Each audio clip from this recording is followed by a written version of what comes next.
तुम्ही सुद्धा तीच वांग्याची भाजी खाऊन कंटाळत असणार तर ही वांग्याच्या फोडींमध्ये कच्चा टोमॅटो घालून मस्त अशी रेसिपी नक्की ट्राय करा.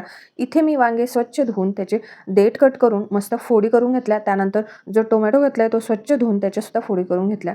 गॅसवरती एक कढई ठेवली. कढईमध्ये तेल घातलं, जिरं घातलं. त्यामध्ये वांग्याच्या फोडी छान परतून घ्यायच्या. त्यानंतर एक कच्चा टोमॅटो यामध्ये घालायचा आहे. तो सुद्धा या वांग्याच्या फोडींसोबत परतून घ्यायचा. झाकण ठेवून आपल्याला टोमॅटो आणि वांगे छान शिजवून घ्यायचे आहे. त्यानंतर एका प्लेटमध्ये काढून हे छान मॅश करून घ्यायचं. त्यानंतर कढईत तेल घालायचं, जिरं घालायचं, हिंग आणि शेंगदाणे छान परतून घ्यायचे.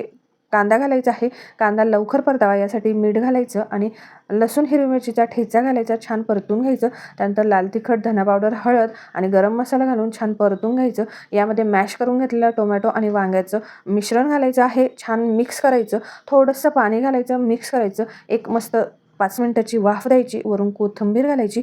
अगदी चविष्ट असं हे छोट्या वांग्यांचं मस्त असं भरीत तयार आहे. आवडली रेसिपी तर शेअर